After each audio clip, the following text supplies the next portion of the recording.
Hello, I'm Elliot, a Christian therapist specializing in online explicit content betrayal, and I want to welcome you to part 2 of our Boundaries Masterclass.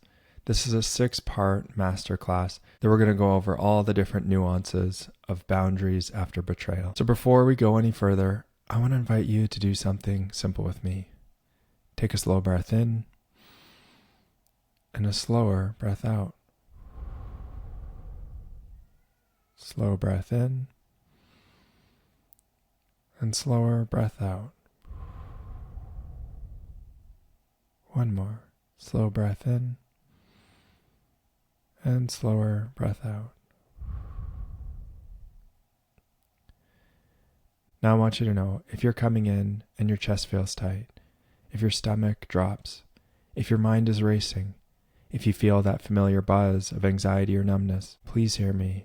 Nothing is wrong with you. That's not weakness. That's not you overreacting. That's your nervous system responding to something that has been deeply traumatic. And if at any point in this section you feel overwhelmed, you have permission to pause.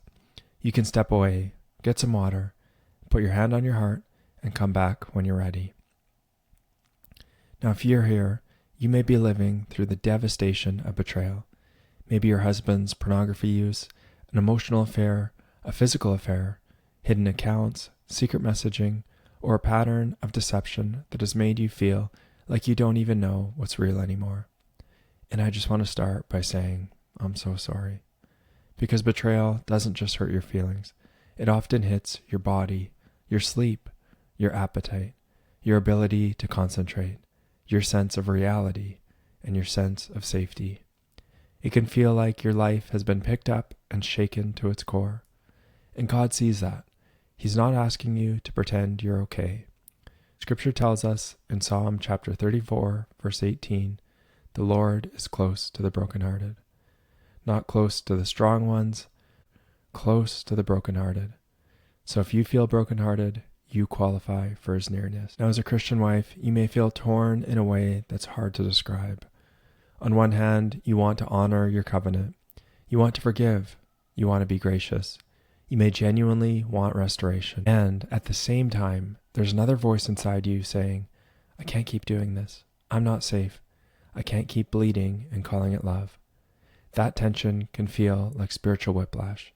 So let me say this clearly and gently. Wanting safety does not make you ungodly. Needing boundaries does not mean you lack forgiveness. Taking seriously does not mean you're hard-hearted.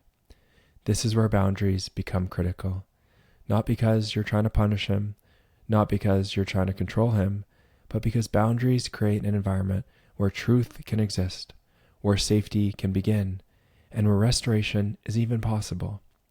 Without boundaries, healing tends to stall, not because you didn't try hard enough, but because the relationship stays in the same unsafe cycle. And over time, your mind and body absorb the cost.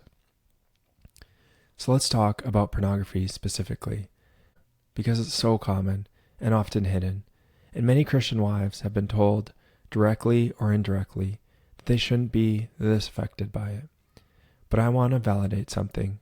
If pornography feels like betrayal to you, that makes sense. And if it has made you feel replaced, unwanted, unsafe, or constantly on edge, that makes sense.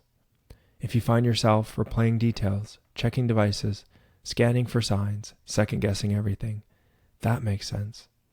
Jesus spoke about lust as a heart-level violation of covenant love in Matthew chapter 5, verse 28. And at Restored Roots, we want to be very clear. Pornography use is betrayal. Pornography use is infidelity. It cuts deep, and it creates the same kind of relational injury that other forms of infidelity create. Now, when a husband's porn use comes to light, it can shatter trust and security in the relationship.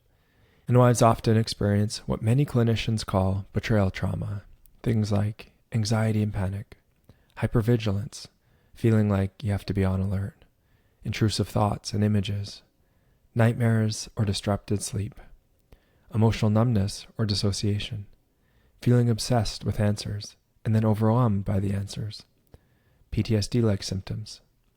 Now, if that's you, I just want to slow down and say, you're not going crazy. Your body is trying to protect you. Your nervous system learned what I thought was safe wasn't. So now your body is scanning. Is it happening again? Is he lying again? Am I about to be blindsided again? And that's why boundaries matter so much.